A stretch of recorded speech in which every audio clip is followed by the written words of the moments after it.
ज्ञान जेव्हा तंत्रज्ञानाच्या प्रकाशात उजळतं तेव्हा बदल केवळ वर्गात नाही तर संपूर्ण पिढीत घडतो.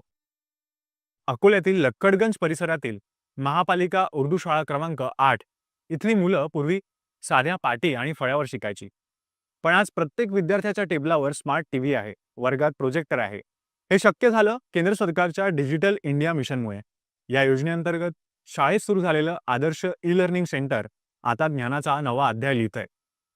डिजिटल शिक्षणामुळे विद्यार्थ्यांची पटसंख्या वाढली, शिक्षकांमध्ये उत्साह निर्माण झाला आणि पालकांनाही आपल्या मुलांचं भविष्य उज्ज्वल दिसू लागलं आहे.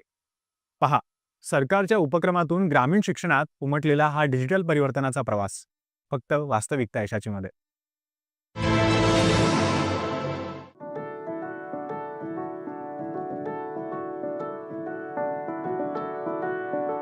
विद्यार्थ्यांच्या प्रत्येक टेबलावर लागलेला स्मार्ट टीव्ही, अत्याधुनिक वर्गातील प्रोजेक्टर आणि संगीताच्या तालावर कविता आणि गाणी गाणारी मुलं हे चित्र कोण्या खाजगी शाळेतलं नाही तर अकोल्यातील उर्दू शाळेतलं आहे.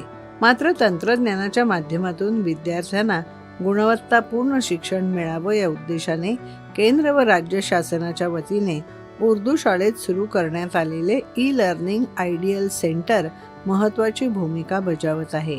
दृकश्राव्य माध्यमातून विद्यार्थ्यांना मिळणाऱ्या शिक्षणामुळे विद्यार्थ्यांची गोडी वाढल्याने शाळेतील पटसंख्या वाढत असल्याचं चित्र समाधानकारक आहे. महानगरपालिकेची ही सर्वात मोठी शाळा आहे पटसंख्येच्या दृष्टीने, आणि या शाळेला आता विकसित होण्यासाठी शासनाने खूप सारी योजना आणलेल्या आहेत. त्याच्या माध्यमातून डिजिटल क्लासरूम इथं सुरू झालेला आहे. ही आमच्या महानगरपालिकेसाठी इथल्या विद्यार्थ्यांसाठी खूप महत्वाची गोष्ट आहे. मी शासनाचे आभार मानतो. आणि अशा सुविधा प्रत्येक शाळेत उपलब्ध झाल्यास प्रत्येक शाळेतील विद्यार्थ्याला ही संधी उपलब्ध होईल आणि त्याच्या व्यक्तिमत्वाचा विकास अजून चांगल्या रीतीने सुधारता येईल. ज्ञानरचनावाद आणि कृतीयुक्त शिक्षणावर या शाळा भर देऊ लागल्या आहेत. अकोला शहरातील उर्दू माध्यमांच्या शाळांमध्ये विद्यार्थ्यांना डिजिटल शिक्षण मिळावं या उद्देशाने शिक्षक नईम फराज यांच्या मार्गदर्शनात सुरू झालेल्या ई लर्निंग सेंटरमध्ये दररोज प्रत्येक वर्गातील विद्यार्थ्यांना 1 तास डिजिटल पद्धतीने शिक्षण दिलं जातं. त्यामुळे विद्यार्थ्यांची रुची शिक्षणाप्रती अधिक वाढली असून डिजिटल इंडिया मिशन खऱ्या अर्थाने सार्थकी ठरलं आहे. पारंपरिक पद्धतीने पुस्तकांच्या माध्यमातून घेतल्या जाणारं शिक्षण आणि दृकश्राव्य माध्यमातून संगणक, प्रोजेक्टर आणि टॅबच्या माध्यमातून मिळणारं शिक्षण यामध्ये व्हिडिओ माध्यम अधिक प्रभावी ठरत असल्यामुळे कविता, गाणी ही लगेच मुखोद्गत होतात. त्यामुळे शिक्षणाप्रती अधिक आनंद येत असल्याचं विद्यार्थ्यांचं म्हणणं आहे. त्यामुळे विद्यार्थ्यांनी केंद्र शासन आणि राज्य शासनाचे आभार व्यक्त केले आहेत. ये लैब हमारे लिए बहुत फायदेमंद है और मैं इससे बहुत प्राउड फख्र करती हूँ कि हमारी स्कूल में ये लैब आई हुई है. इस लैब से बच्चे तालीम हासिल कर रहे हैं, ऑनलाइन तालीम हासिल कर रहे हैं. हर सब्जेक्ट इसके अंदर कंप्यूटर में चलाया जाता है, पढ़ा जाता है और ये कंप्यूटर में आराम से हर चीज सीख रहे हैं.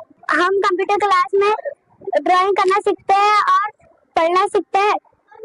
इससे हमें गेम भी खेलना आता है और इससे हमारा बहुत पढ़ाई में मन लग रहा है.